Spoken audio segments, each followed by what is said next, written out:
ជំរាបសួរបងប្អូនថ្ងៃនេះខ្ញុំមានមុខម្ហូបមួយមុខមកបង្ហាញជូនបងប្អូនទៀតទេអញ្ចឹងថ្ងៃនេះគឺខ្ញុំមកធ្វើជាមួយនឹងឆាគ្រឿងសាច់គោជាមួយនឹងសណ្តែកគួរ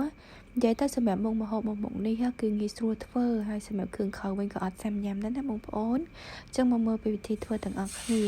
អញ្ចឹងជាដំបូងនេះគឺខ្ញុំដាក់ដាំខ្ទះក្តៅហើយខ្ញុំចាក់ទឹកទីដូងបន្តិចចូលទៅដើម្បីខ្ញុំយកមកកំឡោចជាមួយនឹងម្ទេសក្រៀមហើយនឹងកាពិបន្តិចចឹងណាបងប្អូនចាខ្ញុំដាក់យកក្លិនឈ្ងុយហើយបន្ទាប់មកក៏ខ្ញុំដាក់គ្រឿងបុកចូលអញ្ចឹងគ្រឿងបុកនេះខ្ញុំទិញមកពីផ្សារស្រាប់ហើយខ្ញុំដាក់កិនបន្ថែមចឹងណាបងប្អូនចាហើយខ្ញុំបន្ថែមជាមួយនឹងដេស្លឹកក្រូចមានខ្ទឹមសខ្ទឹមក្រហមបន្ថែមទៀតចឹងណាបងប្អូនចាដើម្បីឲ្យគ្រឿងរបស់យើងនឹងគឺវាម៉ត់ល្អហើយវាកាន់តែឈ្ងុយឆ្ងាញ់អញ្ចឹងខ្ញុំដាក់រំងាស់គ្រឿងនឹងឲ្យវាឡើងឈ្ងុយបានល្អហើយបានខ្ញុំចាប់ផ្ដើមដាក់ជាមួយនឹងសាច់គោចូលអញ្ចឹងសម្រាប់សាច់គោនេះគឺបងប្អូនយកសាច់គោស្រួយឬមួយក៏សាច់គោរៀងផុយក៏ឆ្ងាញ់ដែរណាបងប្អូនចាស្អាតតែចំណង់ចំណូលចិត្តរបស់បងប្អូនអញ្ចឹងខ្ញុំដាក់សាច់គោចូលហើយខ្ញុំឆាវាត្រឡប់ចាស់ត្រឡប់ឡើងទៅដើម្បីឲ្យសាច់គោជាមួយនឹងគ្រឿងខៅនឹងចូលគ្នាសព្វហើយបន្ទាប់មកខ្ញុំដាក់គ្រឿងទេសចូលមានទឹកត្រីមានជាមួយនឹងទឹកម្ទេសបន្តិចមានជាមួយនឹងទឹកប្រេងខ្យងម្សៅស៊ុបហើយនឹងស្ករត្នោត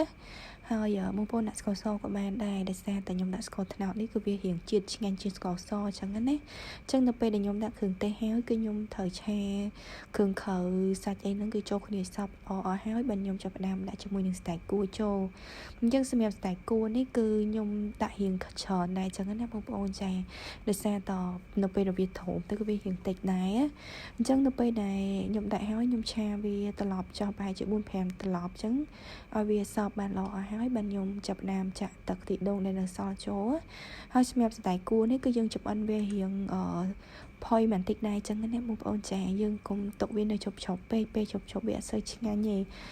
បើសិនជាយើងឆាជាមួយនឹងសាច់ជ្រូកធម្មតាឬមួយក៏សាច់គោធម្មតាអត់មានគ្រឿងគឺយើងអាចដាក់វារៀងជប់វាឆ្ងាញ់អញ្ចឹងណាបងប្អូនចាប៉ុន្តែគឺយើងឆាគ្រឿងបែបនេះគឺយើងដាក់វាឲ្យរៀងធំផុយបន្តិចអញ្ចឹងណាបងប្អូនចាអញ្ចឹងបានវាឆ្ងាញ់អញ្ចឹងបន្ទាប់ពីខ្ញុំបានក្របវាប្រហែលជាមួយស្ទុះហើយគឺវាយើងល្មមអញ្ចឹងណាបងប្អូនចាខ្ញុំបើកវាមកទៅខ្ញុំដាក់រំងាស់វាបន្ថែមទៀតខ្ញុំបើកក្របរំងាស់ដើម្បីឲ្យស្តែករបស់ខ្ញុំនឹងគឺវាធំឆ្អិនបានល្អហើយបន្ទាប់មកខ្ញុំដាក់ស្លឹកខ្ទឹមចូលហើយបន្ថែមជាមួយនឹងស្លឹកក្រូចចូលឥឡូវសម្រាប់ឆាគ្រឿងរបស់ខ្ញុំនឹងគឺបានឆ្អិននេះណាបងប្អូនចាហើយសម្រាប់សណ្តែកវិញគឺបងប្អូនដាក់ប៉ុណ្ណេះខ្ញុំធ្វើនៅក្នុងវីដេអូហ្នឹងណាចេះទៅគឺឆ្ងាញ់ហើយគឺវាល្មមហើយវាអត់មានជ្រប់ឬមួយក៏ទន់ពេកទេចេះទៅគឺមកល្មមតែម្ដងចាឥឡូវស្មហូបរបស់ខ្ញុំនឹងគឺបានរួចរាល់ហើយគឺខ្ញុំដាក់ចានទៅគឺខ្ញុំបន្ថែមជាមួយនឹងស្លឹកក្រូចសើចដែលនៅសល់នឹងបន្ថែមបន្តិចទៀតទៅដើម្បីយកក្លិនឈ្ងុយនៅក្នុងម្ហូបរបស់យើងចាឥឡូវអរគុណច្រើនបងប្អូនសម្រាប់ការទស្សនាវីដេអូរបស់ខ្ញុំបងប្អូនកុំភ្លេចជួយចុច like និង subscribe លើ channel របស់ខ្ញុំម្នាក់មួយផងអរគុណច្រើនជម្រាបលាជួបគ្នានៅវីដេអូក្រោយទៀតបាយ